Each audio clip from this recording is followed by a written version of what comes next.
día de hoy vamos a estudiar el libro de Jonás y lo vamos a relacionar con el enojo, la ira, la violencia, de parte de quienes, de los cristianos, en relación a quién, al mundo que lo rodea. En general, a los que son cristianos y a los que no son cristianos. ¿Qué pasa cuando una persona es cristiana y tiene esa característica personal de enojarse muy seguido? ¿Es correcto eso? ¿Qué dice la Biblia? Y cuando una persona se enoja, ¿puede llegar al odio? ¿Un cristiano puede odiar a otro cristiano? ¿Un cristiano puede odiar a su enemigo? ¿A una persona que le deseó mal? Bueno, relacionado a eso es que se trata el video de hoy. En primer lugar, quiero agradecer a los grupos de WhatsApp en los cuales yo integro, fundamentalmente a Aide de Colombia, una de las integrantes de los grupos de WhatsApp, y a Yaira Vera, también otra integrante del grupo de WhatsApp. Cuando comuniqué en los grupos que iba a hablar acerca del relacionamiento entre cristianos y el carácter personal, fundamentalmente con el enojo y el odio, me enviaron ciertas diapositivas que en este momento se las estoy poniendo para que vean. Gracias, hermanas, gracias, grupo, por compartir y también interactuar con el canal para poder hacerlo más entre todos, como corresponde. Por ejemplo, las hermanas me acaban de enviar, por ejemplo, siempre humildes y amables, pacientes, tolerantes, unos con otros en amor. En Efesios capítulo 4, 2. Hermanos, ustedes han sido llamados a la libertad, solo que no usen la libertad como pretexto para pecar. Más bien, sírvanse los unos a los otros por amor. Gálatas 5:13. ¿Esto qué quiere decir? Una vez que nosotros fuimos perdonados y somos hijos de Dios, no usemos esa libertad para poder seguir haciendo las cosas que antes éramos o hacíamos. Por ejemplo, enojarnos o algún otro tipo de pecado, sino transformándonos para ser nuevas criaturas y siendo útiles a los demás cristianos y obviamente a la sociedad. La persona humilde es aquella que imita a Cristo. No sean egoístas, no traten de impresionar a nadie. Nada hagamos por vanidad. Vanidad de vanidades, dijo el predicador. Sean humildes, es decir, considerando a los demás como mejores que ustedes. La humildad sobre todo. Sean humildes, amables, comprensivos, soportándose unos a otros con amor, porque el soberbio lamentablemente puede ser iracundo, puede ser violento, no hace lo que yo digo, yo actúo porque así lo digo yo y lo demás no. Entonces, ¿dónde está la humildad? Establecida, por ejemplo, en Filipenses y en Efesios, que acabamos de leer. Con respecto a los enojos, airaos, pero no pequéis. No se ponga el sol sobre vuestro enojo, eso es con claridad. Traten de resolver los problemas antes que el diablo tome el control de los enojos y las furias, fundamentalmente entre cristianos y de parejas de cristianas. Ciertamente, la soberbia concebirá contienda, más con los entendidos está la sabiduría. Proverbios 13:10. Después Pedro, por ejemplo, manifiesta, sobre todo, ámense los unos a los otros profundamente, porque el amor cubre multitud de pecados. Practiquen la hospitalidad entre ustedes sin quejarse. Cada uno ponga al servicio de los demás el don que haya recibido, administrando fielmente la gracia de Dios en sus diversas formas. Y fundamentalmente, miren qué lindo lo que está escrito en Juan 13:34. Un mandamiento nuevo os doy, que os améis unos a otros, como yo os he amado, que también os améis unos a otros. Es fundamental esto. El amor tiene que cubrir multitud de pecados. El amor es, de alguna forma, la manifestación de que somos discípulos de Jesús. Y no puede entrar dentro de la cabida de un cristiano un espíritu iracundo, un espíritu de violencia. Por lo tanto, si entramos al mundo ser cristianos, tenemos que entrar en el mundo del amor. Nada más ni nada menos que lo pregonaban algunas entidades, por ejemplo, en los años 60.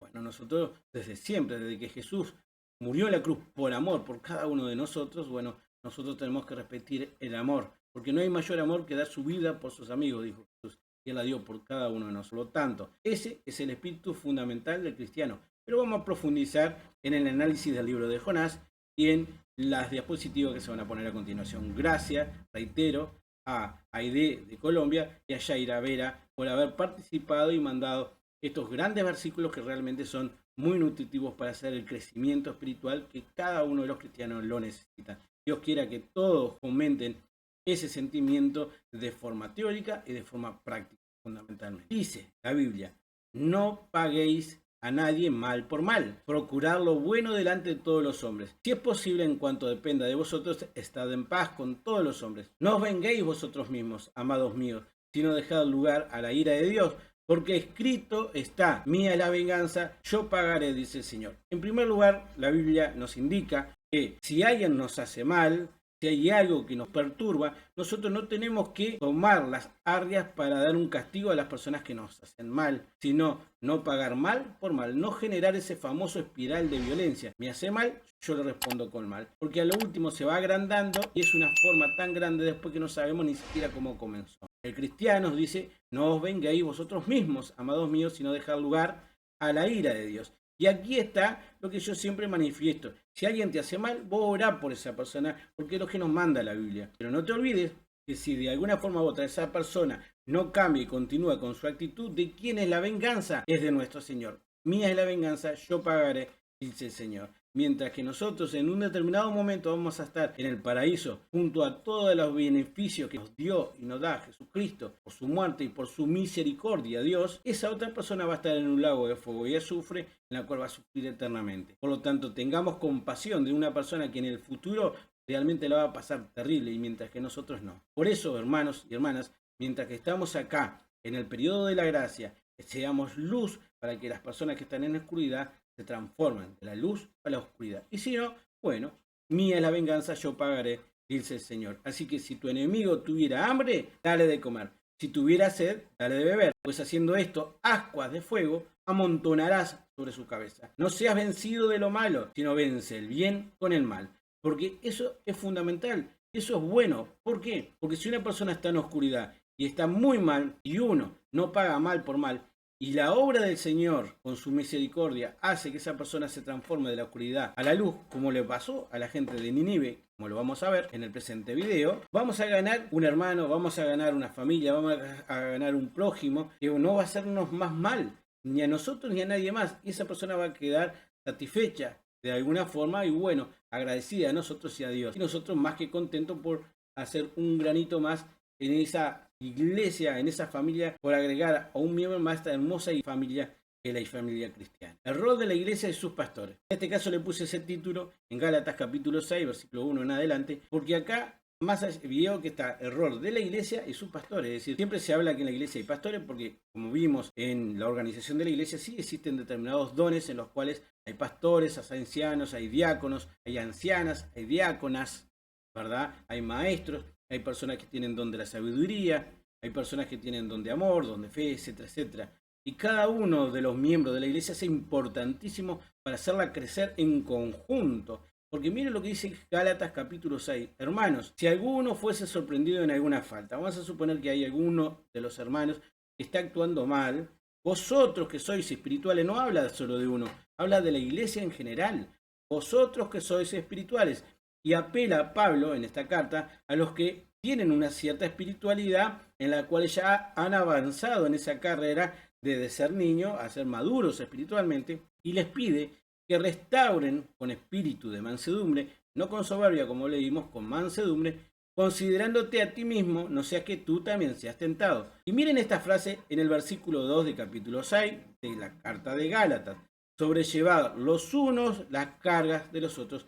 Es la forma de manifestar el amor entre los hermanos. Si hay un hermano caído, si hay un hermano que está mal, bueno, manifestar el amor de toda la congregación para con él y de aquellos que tienen espiritualidad para poder sacarlo de un pozo de oscuridad o de confusión o de alguna falta, como dice, para sacarlo adelante, porque de eso se trata la familia espiritual, de ayudarse unos a otros, cumpliendo así lo que la ley de Cristo. Esa es la ley fundamental dentro de la organización de la iglesia.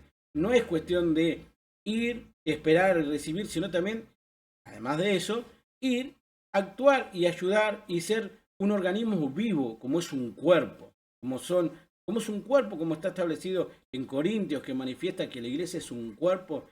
Bueno, así tiene que actuar la iglesia en general. Y obviamente los pastores, cuando ven alguna actividad de esa forma, que hay algún hermano en falta, con espíritu de mansedumbre, tiene que actuar. Tiene que moverse, porque si un pastor que tiene un rebaño y ve que dentro del rebaño hay algo que no cuadra o que hay una oveja que está de alguna forma u otra mal, el pastor tiene que actuar en eso y bueno, tratar de resolver los conflictos y los problemas que ve en su rebaño. Y si no lo hace, bueno, lamentablemente Dios será pastor por determinadas cuestiones, pero en los hechos el don de Dios de pastoreo es eso, el cuidar del rebaño. Al igual que la iglesia, de restaurar en general. Porque el que se cree ser algo y no siendo nada, a sí mismo se engaña. Así que cada uno someta a prueba su propia obra y entonces tendrá motivo de gloriarse solo respecto de sí mismo y no en otros, porque cada uno llevará su propia carga. Esto quiere decir, no vamos a empezar a señalar al hermano que tiene alguna falta y empezar a criticarlo y a tirarlo más abajo. Al contrario, eso está mal. Es decir, la idea es que cada uno tiene su propia carga. Uno tiene una carga, el pastor, el hermano,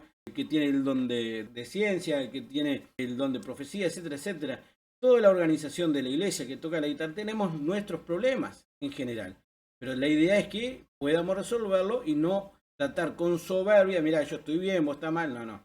Es con humildad y con amor, porque de eso se trata cumplir la ley de Cristo. Ya que por ley, hablando de ley, nosotros entendemos que la sana doctrina está basada en varias directivas que nuestro Señor Jesucristo estableció para la organización, tanto de la iglesia como para los cristianos. Una vez que nosotros somos salvos, una vez que reconocemos que Cristo murió en la cruz por cada uno de nosotros y agradecemos que su sangre nos limpia de todo pecado y le pedimos perdón a Dios por todos los errores que cometimos, perdón y reconocimiento de Jesucristo como nuestro Señor y Salvador, que por su sangre fuimos lavados, nos bautizamos, seguimos adelante el camino de la fe, tenemos que tener una nueva vida en la cual dejamos de lado el pasado, como muestro en esa imagen que prende fuego el pasado. Bueno, a Dios ya no le importa, porque dice, de alguna cosa que fueron ya, eso ya no importa, es cosa pasada, dice la Biblia, como lo estoy mostrando en este momento, sino que ahora hay que revestirse de un nuevo hombre, una nueva mujer, dirigidos a llevar adelante la meta de tener la misma mente de Cristo. Porque dice,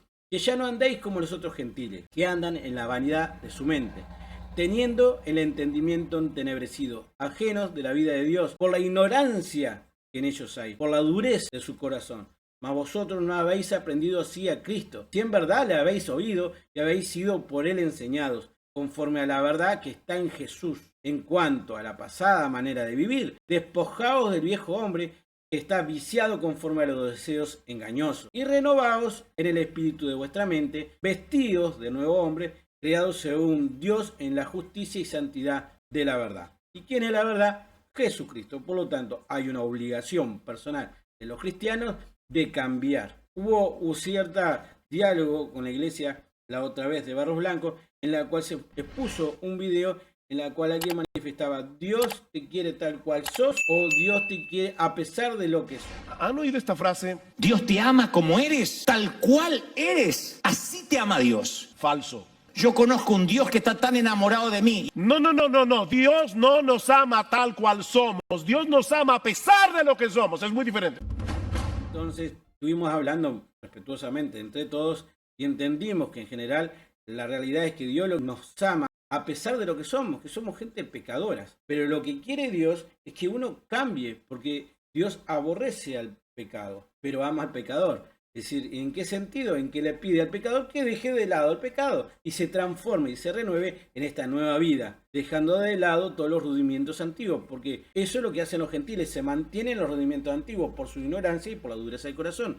Mas nosotros, entendiendo la misericordia de nuestro Señor, cambiamos y tratamos de guiarnos para no hacer las mismas cosas que hacíamos antes, como gritería, enojo, violencia y todos los pecados que conlleva al infierno, homosexualidad, homicidio, hurto, rapiña, todo ese tipo de pecados que está establecido en la Biblia, que son pecados en los cuales los que practiquen tales cosas no heredarán el reino de Dios, es dejarlo de lado y tratar de no convertirlos como prácticas diarias, sino olvidarlos de eso. Si bien podemos recaer, lo importante es levantarnos y seguir adelante con una vida cristiana y siempre rodeados de gente que nos puedan ayudar. Airados, pero no pequéis. No se ponga el sol sobre vuestro enojo, ni deis lugar a quién, al diablo. Si andamos enojados y se mantiene el enojo día tras día, el resentimiento, el odio, etc., el diablo va haciéndose un caldo de comida sobre nosotros que le encanta. Y nosotros no somos gente para andar en la noche o en la oscuridad del diablo, sino en la luz de Cristo. Por lo tanto, de ahí se trata del cambio de expectativa. Nos enojamos por algo, tratemos de calmarnos, bajemos la pelota, pensemos en otra cosa y sigamos adelante, no dándole lugar al diablo. Ninguna palabra corrompida salga de vuestra boca, sino la que sea buena para la necesaria edificación, a fin de dar gracias a los oyentes.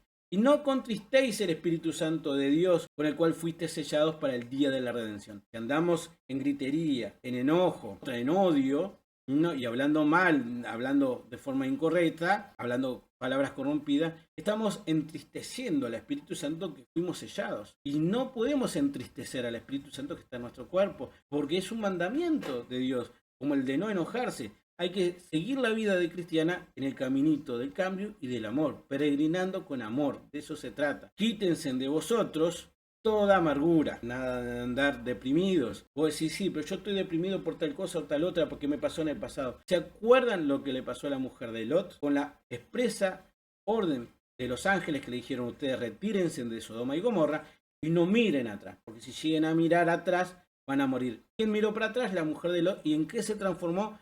En una estatua de sal, que hasta hoy en día, si van a Israel, pueden ver lo que se entiende que fue Sodoma y Gomorra, y hay como una estatua de forma de una mujer de sal, que algunos dicen que esa es la mujer de Lot. No lo creo, puede ser que sí, puede ser que no, pero está como jocosidad, se puede ver la mujer de Lot en YouTube, lo pueden buscar. Pero acá en esencia, lo que le pasó a la mujer de Lot, es que si miramos mucho para atrás de las cosas que nos hicieron mal en el pasado, vamos a terminar amargando al Espíritu Santo y no corresponde. Entonces es necesario quitarse de nosotros toda amargura. Dejemos de mirar el pasado. El único pasado que tenemos que mirar es la cruz vacía de Cristo, en la cual murió por nuestros pecados y resucitó. Y por eso tenemos que estar alegres, porque ya no hay más nada en esa cruz vacía, sino que hay un Cristo vivo que nos está preparando lugar para el día en que va a venir por nosotros y estemos con Él siempre y junto a todos los hermanos festejando en las bodas del Cordero y después en el paraíso, como manifesté en los videos anteriores del libro de Daniel.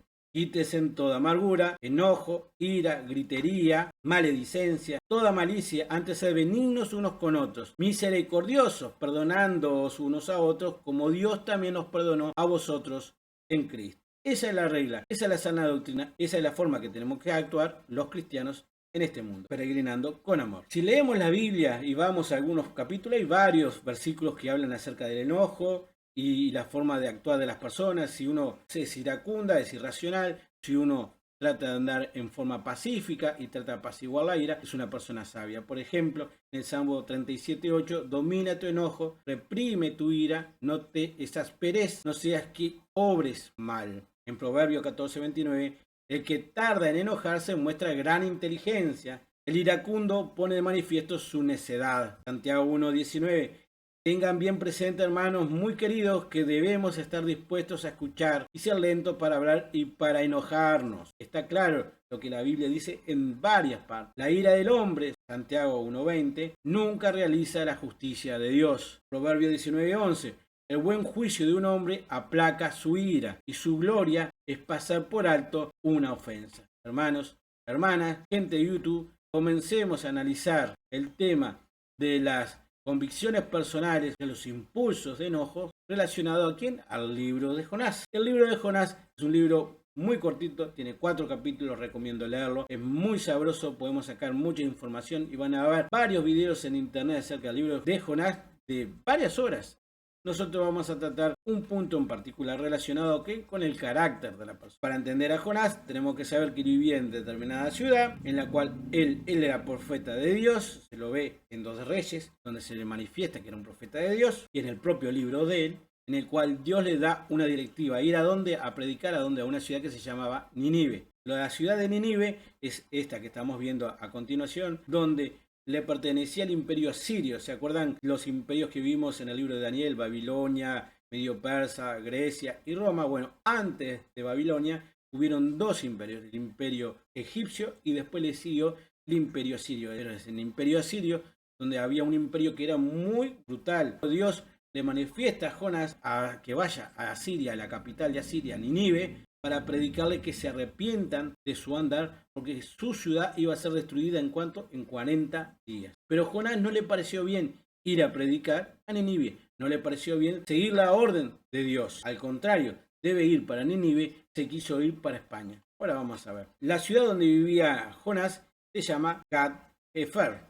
En 2 Reyes, capítulo 14, 25, manifiesta eso. Durante el reinado de Jeroboam II, él restauró los límites de Israel desde la entrada de Hamat hasta el mar de Arabá. conforme a la palabra de Jehová Dios de Israel, la cual él había hablado por su siervo Jonás, hijo de Amitai, profeta que fue de Gat-Hefer. Muy bien, acá ya le mostré dónde está Gat-Hefer, lo vamos a ver ahí, lo vemos en el mapa. Bueno, ahí arriba está Nínive y Jonás decidió, cuando se le dio la orden de ir a Nínive a predicar, bajar a una ciudad que se llama Jope, que era un puerto que hoy en día es Tel Aviv, y de ahí irse a una ciudad que se llamaba Tarsis, como lo estoy mostrando acá en el mapa, que hoy en día es España. Jonás capítulo 1.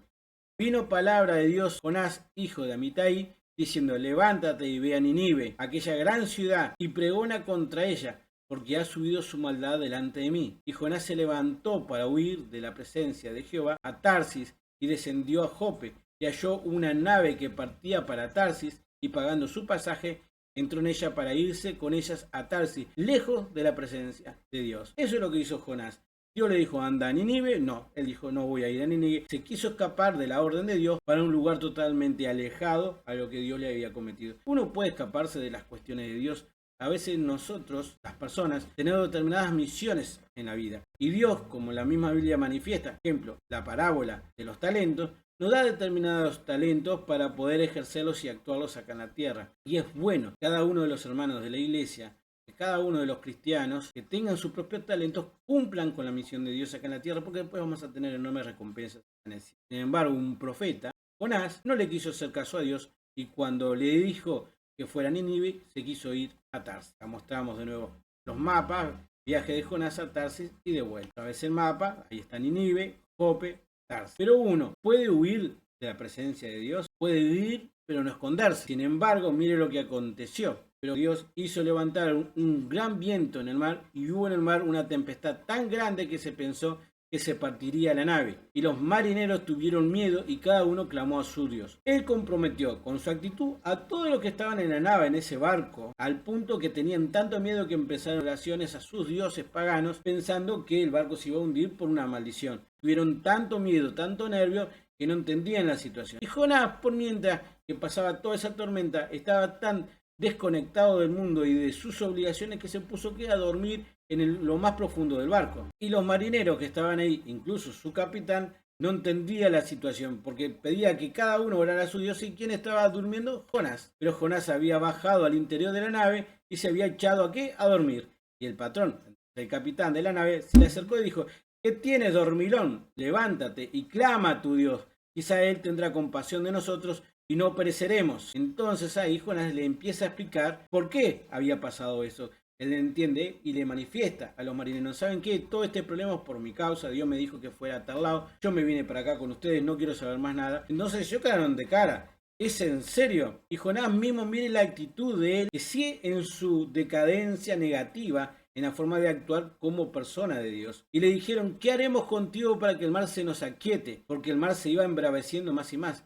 Y él respondió: tomadme y echarme al mar, y el mar se os quitará. Le dijo: ¿saben qué? Tírenme y yo me voy a morir ahí. Y ahí se va a terminar toda la cosa, y ahí se termina todo el problema. Jonás prefería morir que hacerle caso a Dios, porque yo sé que por mi causa ha venido esta gran tempestad sobre vosotros. Y aquellos hombres trabajaron para hacer volver la nave a tierra, mas no pudieron, porque el mar se iba embraveciendo más y más contra ellos. Ellos aún tenían miedo, sabían que Jonás era hombre de Dios, sabían que los problemas habían sido por él, y trataron de evitar hacerle caso en materia de tirarlo por la borda para que muriera ahogado. Pero no lo pudieron hacer, porque por más que intentaron volver a tierra del mar, no. Entonces mire eso, entonces clamaron a Jehová y dijeron: los marineros, gente de otros dioses, y por la actitud de él, de forma inconsciente o de forma indirecta, se llama efecto reflejo, Jonás no quiso predicar, y sin embargo con los hechos y con las acciones que estaban pasando en ese momento en la nave, predicó e hizo que esos marineros se convirtieran al Dios de Jonás. Porque cuando le dijeron al Dios de Jonás: te rogamos ahora, Jehová,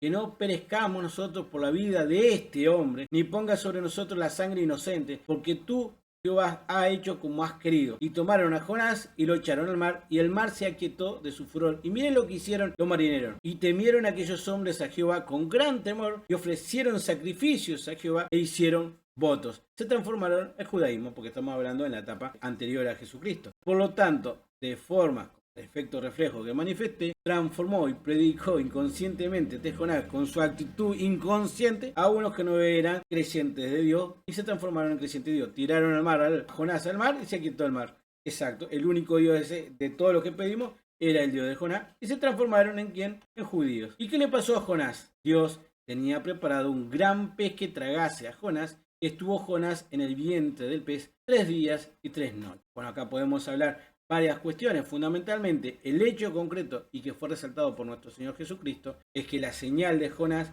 esos 3 días y 3 noches, representaban también los 3 días y las 3 noches que nuestro Señor Jesucristo estuvo en las profundidades de la tierra después que fue crucificado y resucitara al tercer día. Eso, todo el hecho de Jonás fue una profecía para los israelitas indicándole que el Mesías iba a morir y el tercer día iba a resucitar. Así de maravillosa es la Biblia. Así son los pantallazos de profecías que nos indican los libros. Y este libro de Jonás nos trae esa maravilla. Después, por otro lado, tenemos el análisis de qué pez pudo haber tragado a Jonás. Y pueden buscarlo por YouTube. Que hay varias teorías donde hay posibilidad que un pez pueda tragar a una persona y dejarlo ahí tanto tiempo. El pez a lo último terminó vomitando a Jonás sobre la tierra. Es muy probable que lo de esa envergadura que lo pueda hacer. No necesariamente puede ser una ballena, puede ser cualquier otro pez. En YouTube van a ver varios videos al respecto, pero de forma milagrosa Dios puede hacer absolutamente todo en esta. Cuando Jonás estaba dentro del pez, ahí sí se acordó de quién, de Dios, y le pidió misericordia y le manifestó que iba a cumplir con lo prometido. La oración de Jonás del capítulo 2 es maravillosa, involucra muchos aspectos, también creo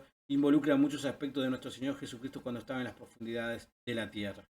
En este caso, en estos versículos que voy a poner, se nota más bien la posición de Jonás al decir, bueno, ahora voy a cumplir tus votos, sácame de acá, me siento apretado. A veces la gente es necesario que esté apretado en un mundo, en una tempestad para recordar a Dios. Sería bueno que uno siempre actuara en el nombre de Dios y no esperara estar apretado de una forma mal para recordar a Dios. Es un consejo de un cristiano y estar agradecido ya que Jesús murió por la cruz, en la cruz por nosotros. Bueno, actuemos de forma correcta, cambiando la forma de ser como lo que estábamos manifestando. Jonás dijo, cuando mi alma desfallecía en mí, me acordé de Dios. No esperemos a eso, hermano, es un consejo. Y si estás en un mal momento, bueno, recordá a Dios. Siempre es bueno, como los marineros se transformaron en judíos, bueno, nosotros nos transformamos en cristianos. No hay que tener vergüenza porque a todos nos pasa y nos llega la salvación de una forma u otra, a veces desde que somos jóvenes, a veces desde que somos adultos, a veces lo hacemos conscientemente, a veces lo hacemos en momentos que nos encontramos desfalleciendo. Así que lo más importante es ser un cristiano, arrepentirse de los pecados, creer en Jesús como nuestro Salvador, que derramó su sangre por cada uno de nosotros y somos salvos gracias a Él que resucitó al tercer día. Bautizándonos después, yendo a la iglesia, cumpliendo con la cena y llegando adelante la sana doctrina, fundamentalmente esta que estamos hablando en el video de hoy, de cambiar el hombre antiguo o la mujer antigua por el nuevo hombre que nos dé amor y de paz. Y mi oración llegó hasta ti en tu santo templo. Los que siguen vanidades ilusorias, su misericordia abandonan. Mas yo con voz de alabanza te ofreceré sacrificios. Pagaré lo que prometí, dijo Jonás. La salvación es de quién? Es de Dios. Y ahí, y mandó Jehová al pez y vomitó a Jonás en la tierra. Y ahí se le terminaron los 3 días, los 3 noches a Jonás. Se ve que tuvo un tiempito para reflexionar de todo lo que había vivido. Del mar, de que lo tiraron al mar, de los 3 días. No habrá sido fácil para Jonás entender toda esa situación de lo que oró y bueno, cómo recapitular su vida nuevamente después de todas esas grandes señales que Dios le hizo en su vida. Y vino palabra de Jehová por segunda vez a Jonás, manifiesta en este capítulo 3. Levántate y ve a Nínive, aquella gran ciudad, y proclama en ella el mensaje que yo te diré. Entonces de nuevo Jehová le dijo, vamos arriba Jonás, vamos de nuevo, ve a Nínive. Y Jonás fue y predicó, no con un gran discurso, con algo cortito, dice, de aquí a 40 días Nínive será destruida. El hombre como que tenía miedo de los ninivitas, de los asirios, porque eran realmente un pueblo muy sangriento. O de alguna forma u otra tampoco quería predicar mucho, porque en realidad lo despreciaba, porque lo vamos a ver eso. Él no quería al pueblo de los asirios. De ahí que fue de mala gana a predicar, a pesar de que fue devorado por un pez, el tercer día fue liberado del mismo. Pero la profecía de él fue esa. De aquí a 40 días Nínive será destruida. 8 palabras. Y esas 8 palabras fueron tan potentes que miren lo que pasó con los asirios. Y los hombres de Nínive creyeron a Dios y proclamaron ayuno y se vistieron de cilicio, desde el mayor hasta el menor de ellos. Se convirtieron, se transformaron, cambiaron su forma de ser. ¿Gracias a quién? A Jonás quería ir, pero a lo último la misión de Dios se cumplió. Y llegó la noticia ¿hasta dónde? Hasta el rey de Nínive. Y se levantó de su silla, se despojó de su vestido, se cubrió de cilicio y se sentó sobre ceniza. El rey salió de su trono, se sacó su manto real, se puso a la par que todo el pueblo, se cubrió de cilicio y de ceniza y empezó a orar. E hizo proclamar y anunciar a Nínive por mandato del rey y de su grandeza diciendo: hombres y animales, bueyes y ovejas, mandó a todos, seres humanos y animales, no gusten cosa alguna, los mandó a ayunar absolutamente a todos, no se les dé alimento ni beba agua, sino cúbranse de silicio hombres y animales y clamen a Dios fuertemente y conviertan cada uno de su mal camino, de la rapiña que hay en sus manos. El rey mandó a hacer eso, solo con las predicaciones, las 8 palabras de Jonás y de todas esas vueltas, que Jonás, la verdad, se habrá sorprendido porque se convirtió toda la ciudad. El amor de Dios es para todos, tanto personas que pensamos que no van a transformarse como personas que pensamos que sí. A veces algunos de los cristianos prejuzgan a la otra persona, prejuzgan a las personas que dicen: bueno, este nunca se va a convertir, mirá la forma pecaminosa que es, este es un ladrón, este es un asesino, este es un estafador, este es mala persona, este es una persona iracunda, violenta, y no le transmiten el mensaje del arrepentimiento, pensando en nada, ni se va a arrepentir. Y es lo que pensó Jonás, y desestimó el poder de Dios y la misericordia de Dios. Y de alguna forma u otra le pegó en la cara la vuelta de que ellos realmente sí se convirtieron, hasta los marineros, en el barco. Y su actitud hizo y ayudó a que esas personas no le viniera el mal. Y acá, en esta parte del libro de Jonás, está espectacular. Una conversación entre Dios y Jonás, en la cual el Jonás le manifiesta a Dios: ¿sabes qué? Por esto yo no quería venir a Nínive. Y demuestra su carácter de que no quería a los ninivitas, a los asirios, que odiaba a enemigos. Y no cumplía la ley fundamental de Dios, que es amar al prójimo. Pero Jonás se apesadumbró en extremo, se bajoneó, se puso muy mal en extremo. Y se enojó y oró a Dios y dijo: ahora, oh Dios, ¿no es esto lo que yo decía estando aún en mi tierra? Por eso me apresuré a huir a Tarsis. Y acá ves en el libro cuál fue la causa por la cual él no fue a Nínive de primera. Por esto, porque sabía yo que tú eres Dios clemente y piadoso, tardo en enojarte y de gran misericordia, y que cambias de parecer en hacer el mal, y que te arrepientes del mal. No es que sea un Dios que se arrepiente, como dice la Biblia, porque Dios no es un Dios de arrepentirse, pero sí de cambiar de parecer cuando una persona se arrepiente del mal. Ahora pues, oh Jehová, te ruego que me quites la vida, porque mejor me es la muerte que la vida. Este hombre prefería morir que ver a una persona convertida de sus malos caminos. Realmente Jonás o estaba mal o estaba muy enojado con esa gente, o esa gente le había hecho un gran mal que nosotros no sabemos porque en la Biblia no está establecido. Lo que sí está establecido en la Biblia es que él manifiesta todo esto a Dios. Por esto yo me había ido, porque yo sabía que vos eras un Dios misericordioso que perdonabas a aquellos que te piden perdón. Y esta gente se perdonó y bueno, la verdad no lo puedo creer. Prefiero morir a ver. Y a veces hay algunos cristianos que dicen: no, esa persona no se puede convertir. No deberíamos decir eso, porque realmente Dios tiene misericordia para con todos. Y Jehová le dijo: ¿haces tú bien en enojarte tanto? ¿Es en serio lo que me estás contando? Y salió Jonás de la ciudad y acampó hacia el oriente de la ciudad, y se hizo allí una enramada y se sentó debajo de ella a la sombra a ver qué acontecía en la ciudad. El tipo agarró, dijo: yo, ¿sabe qué? Prefiero morir. Se fue, después que Dios le dijo: ¿es en serio lo que me estás contando? ¿Haces tú bien en enojarte tanto? No, no hace bien en enojarse tanto. Ya vimos que no hay que, lo manifestamos acá: quítense de vosotros toda amargura, enojo, ira, que tenemos que renovar a una persona diferente. Sin embargo, Jonás, a pesar de que era profeta de Dios, a pesar de que había vivido lo del gran pez y todo eso, el tipo seguía enojado. Se fue, se hizo una carpita arriba de un monte para ver la ciudad de lejos y esperaba a que la gente de Nínive se transformaran de nuevo de su buen actuar a un mal actuar, así Dios los castigaba. De forma incorrecta, obviamente, sino que tenía que haberse quedado con la gente de Nínive para seguir explicándole el camino correcto del Señor o de Dios en ese camino que estábamos hablando del Antiguo Testamento. Pero no, hizo un ramada y se sentó. ¿Y qué fue lo que pasó? Y preparó Jehová Dios una calabacera, la cual creció sobre Jonás para que hiciese sombra sobre su cabeza y librase de su malestar. Y Jonás se alegró grandemente por la calabacera. En un momento determinado Dios agarra y hace una calabacera que vendría a ser como una planta con unas hojas muy grandes y le cubrió la cabeza. En un solo día él quedó contento, feliz, pero al venir el alba del día siguiente, mire lo que pasó: Dios preparó un gusano, el cual hirió la calabacera y se secó. Como Dios crió la calabacera, también mandó a que se secara. Y ahí aconteció que al salir el sol preparó Dios un recio viento solano, y el sol hirió a Jonás en la cabeza y se desmayaba y deseaba la muerte, diciendo: mejor sería para mí la muerte que la vida. Entonces dijo Dios a Jonás, tanto te enojas por la calabacera, como otra vez diciéndole, ¿es en serio? Seguimos con el tema, Jonás. ¿Seguís otra vez amargado? ¿Seguís otra vez enojado? Y miren la lección que le da Dios. Y respondió Jonás, mucho me enojo hasta la muerte. Ahí el hombre estaba realmente mal sacado. Estaba muy enojado con lo que había hecho Dios y con lo que había pasado con Nínive.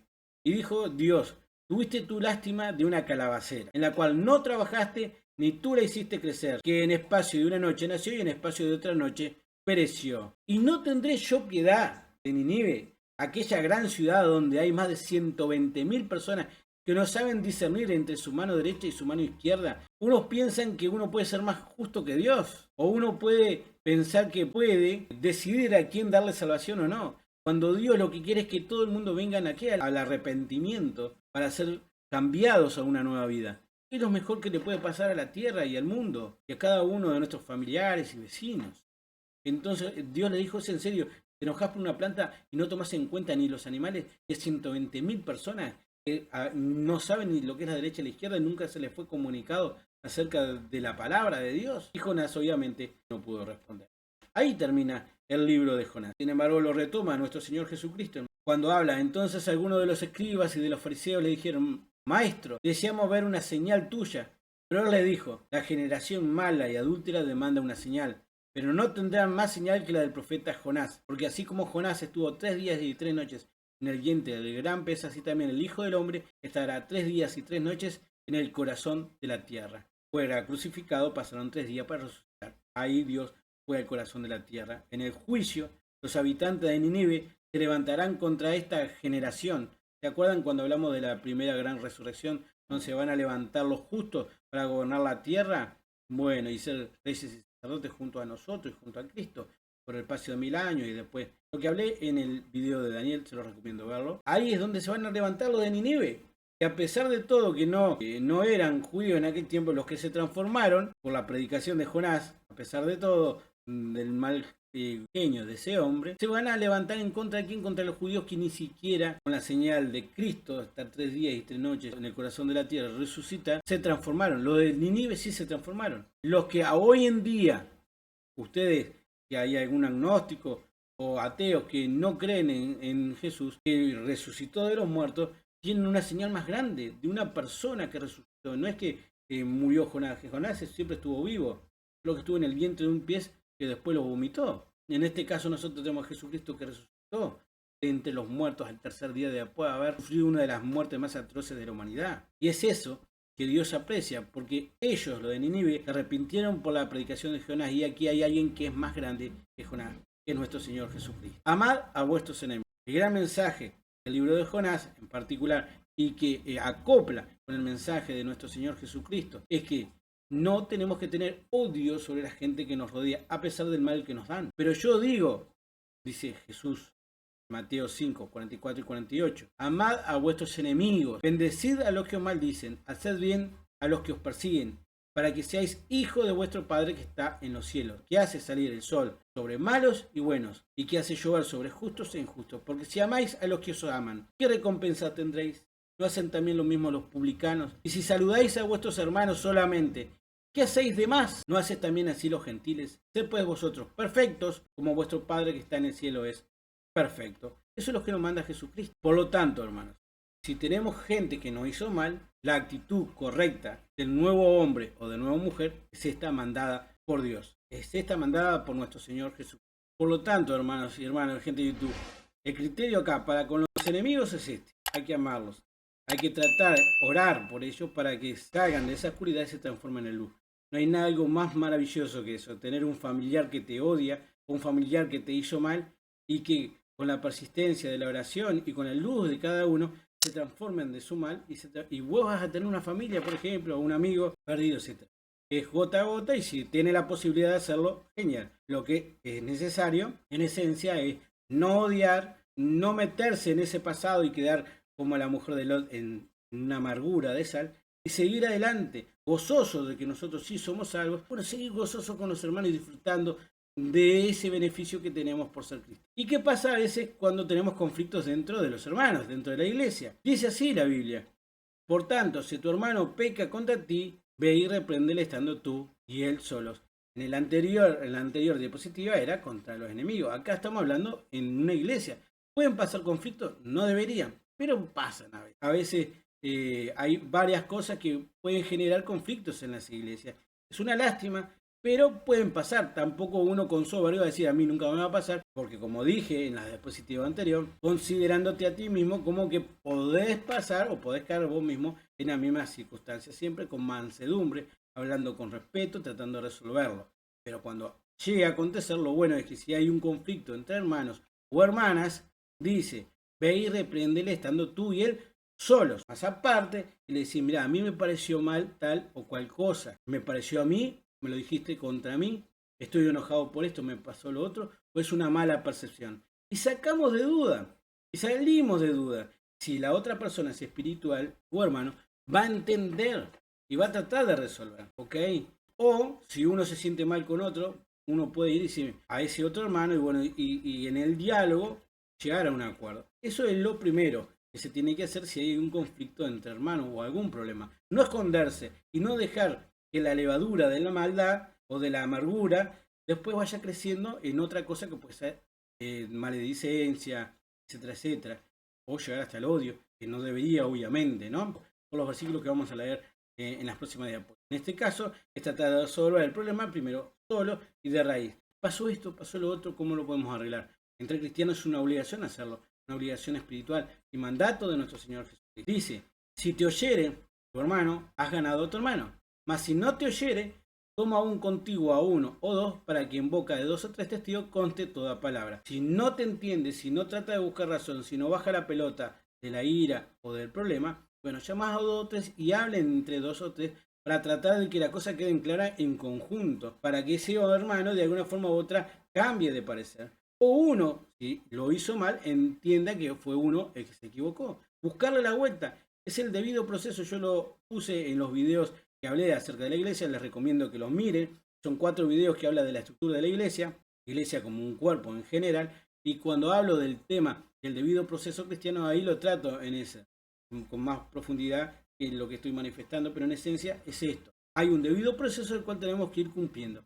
Se lo llama aparte, si no entiende, se habla entre 2 o 3, se analiza la situación, si es uno el que está equivocado, si es el otro que está equivocado, y después siguiendo de nivel, si no los oyere a ellos, dilo a la iglesia, como Pablo reprendió a Pedro delante de toda la iglesia cuando el tema de la circuncisión andaba en la vuelta, el tema de judaizar a los cristianos o no judaizar a los cristianos. Por eso siempre es bueno que entre toda la iglesia, entre un grupo de 12 o 3, hagan entender a la persona que está actuando mal, pero realmente tiene que haber hechos reales acerca de una circunstancia tan grave, tan importante, que un hermano pueda estar de alguna forma u otra actuando incorrectamente dentro de la iglesia. Hay que ver cuáles son los motivos, ahondar, analizar, hablar, profundizar. Nada de excluir, sino tratar de solucionarlo.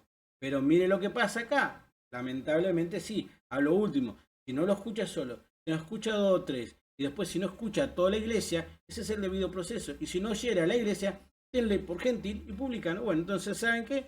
¿Sabes qué? No sos un hermano, no sos un cristiano, porque si no trato de arreglarme contigo acerca de este problema, de esta confusión, no aceptás mi disculpa, o no perdonás, o no te das cuenta del error que está en lamentablemente no sos cristiano.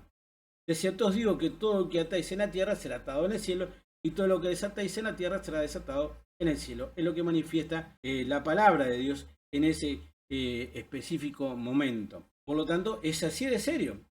Hay que llevar todos los caminitos para tratar de solucionar los problemas. Y si uno no, llevando el debido proceso, no llega a la cuestión, la persona que es insensata realmente no es cristiana. Después Pedro, cuando toca este tema enseguida, en el versículo 21 de ese capítulo, manifiesta a Jesús. ¿Cuántas veces tengo que perdonar al hermano entonces? Si peca contra mí. Y ahí viene la tolerancia y el amor y el respeto, otra vez, de Jesús manifestado a Pedro y a cada uno de los cristianos. Entonces se le acercó Pedro y le dijo, Señor, ¿cuántas veces perdonaré a mi hermano que peca contra mí? ¿Hasta 7 veces? Y Jesús le dijo, no, Pedro, no te digo hasta 7, sino aún hasta 70 veces 7. Montones de veces. Hay que tener paciencia, hay que tener amor. Es familia y todos nos podemos equivocar. Hay aquellos que nos hacen. En Lucas 17, versículo 1-2, habla un tema muy particular. Si bien en la iglesia pueden haber tropiezos, y puede ser que para manifestar quiénes son cristianos o quiénes no, lo ideal es que no deberían de pasar esas cosas, sino que todos de forma espiritual estemos actuando en conjunto, en mansedumbre. Pero ¿qué pasa con los tropiezos? Y pueden haber dos tipos de tropiezos. Tropiezo para los cristianos del mundo en el cual uno es cristiano y el mundo te hace tanto mal, que hace que vos tropieces de la fe y no creas en la bondad de Dios, etcétera. ¿Por qué? Porque estás viendo lo que el mundo hace y el príncipe de este mundo es Satanás. Y de este mundo, lamentablemente, muchas veces no vamos a tener buenos recuerdos. Entonces la persona cae porque viene uno del mundo, te golpea siendo cristiano, te expulsa de tu casa, te hace mal, te casaste con una persona que no es cristiana, te hace muchas cosas mal.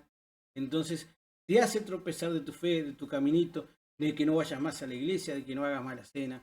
Bueno, eso es parte de los que hacen tropiezos. Y dentro de la iglesia también, gente con su vanidad, con su soberbia, hace caer a hermanos que con humildad tratan de o miran al cristianismo de una forma y es correcta, y para aquellos que tienen tanta soberbia, dicen no, tu forma no es, estás equivocado, y actuando más con soberbia y con vanidad, expulsan a ese cristiano que de alguna forma u otra está realmente bien en el buen camino. Bueno, ahí hay otro tropiezo, uno de los tropiezos como manifesté del mundo, otro de los tropiezos hecho por la soberbia de algunos hermanos que no son espirituales, sino que son carnales.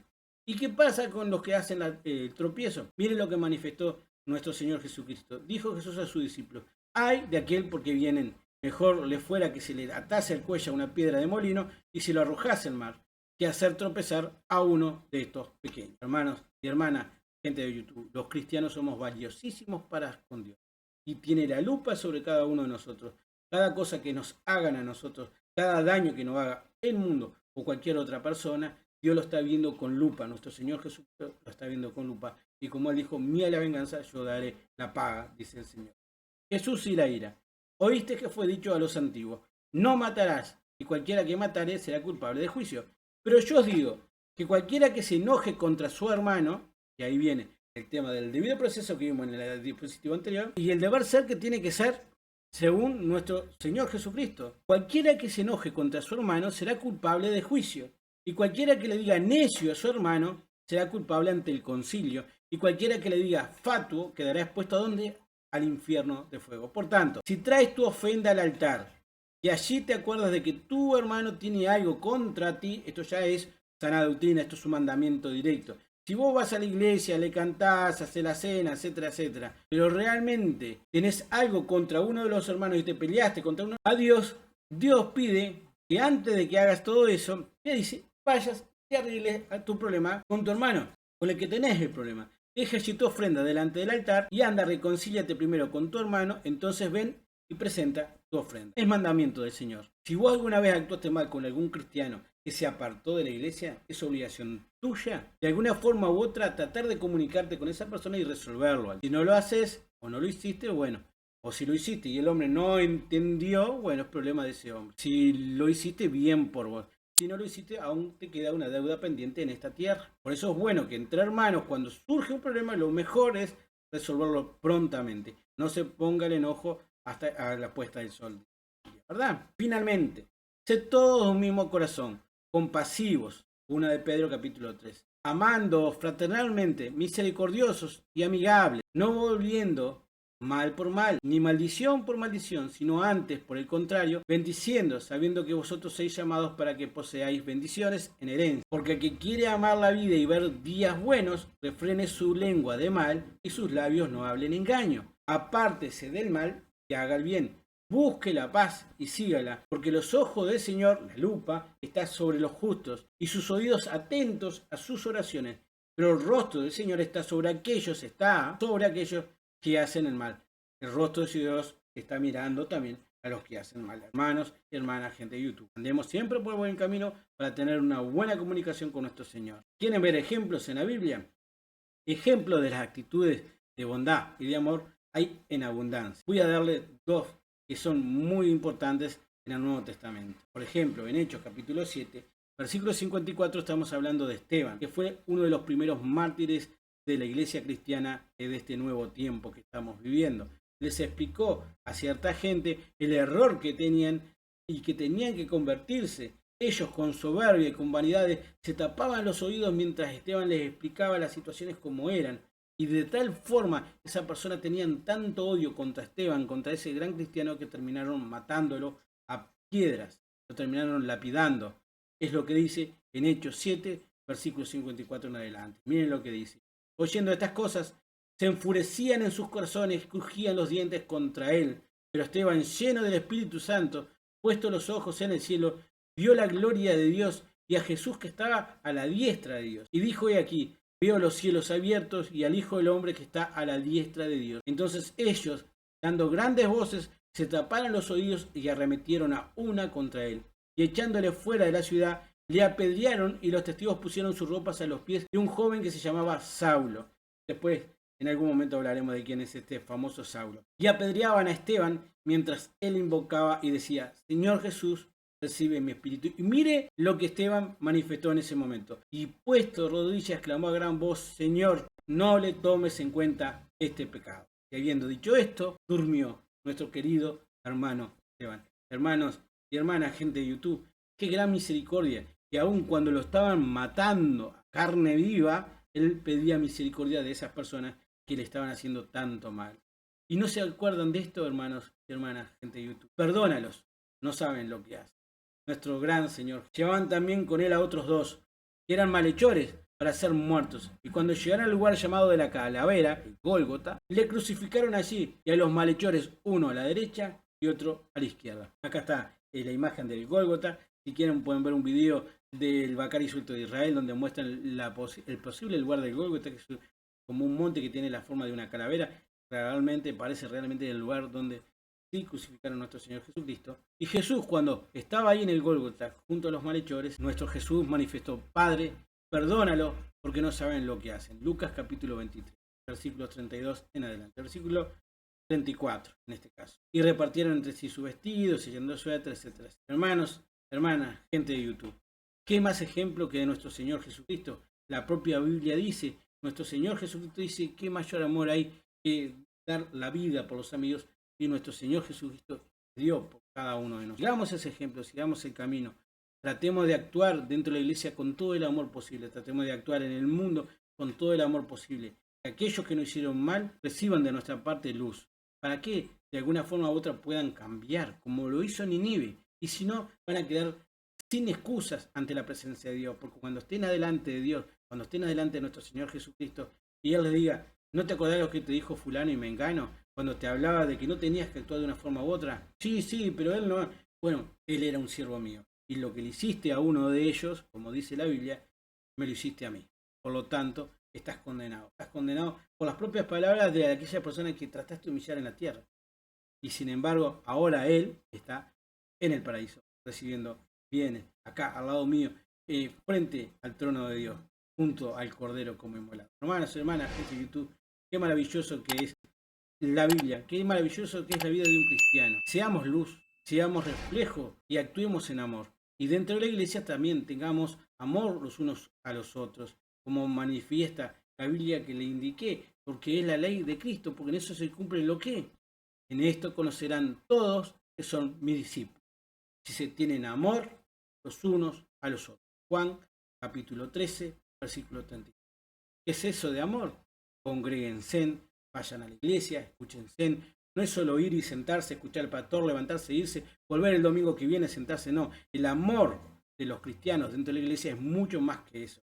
El amor es unirse, escucharse, llamarse por teléfono, ir a las casas, tomar mate, tomar café, hacer un asado, hacer un picnic, hacer un ágape. Tratar de estar reunidos, escuchando las cuestiones de cada uno, ayudándolos en las tormentas diarias de cada uno. Porque eso es lo que tiene que hacer una iglesia y un verdadero cristiano. No ir a un lugar para ponderar a un líder que se dice ser líder, sino que en realidad lo que hay que hacer es estar unidos. Y el pastor de la iglesia tiene que tratar de fomentar el amor que está establecido en la Biblia, leyéndole estos versículos, tratando de resolver los problemas, y aquellos que son espirituales resolviendo los problemas de los que no son tan espirituales. Para que una iglesia así sea grande y fuerte e ilumine el lugar donde esté, en todo el departamento, en toda esa ciudad, en todo ese país, y tenga renombre allá en el cielo. de forma humilde, pacífica, no queriendo hacer las cosas como por vanagloria o por ego, sino por amor a Cristo que murió en la cruz por cada uno de nosotros. Y ampliándose este concepto, hacemos una familia más numerosa que se quiere, que en los momentos más difíciles, tal vez la familia carnal, en la cual al cristiano le hacen la vida imposible, encuentre el amor en la familia. Es el deseo de este video, es el deseo que este canal espera para todos que peregrinen con amor en esta tierra, desde Uruguay para el mundo y desde el lugar donde estén ustedes. Gracias por estar ahí, gracias por los mensajes que me mandaron en los grupos de WhatsApp, gracias por ver el video, suscríbanse, den like si pueden, ayudan así al canal a crecer y poder ser más publicitado por YouTube. Gracias, nos veremos si Dios quiere en el próximo video. Hasta luego.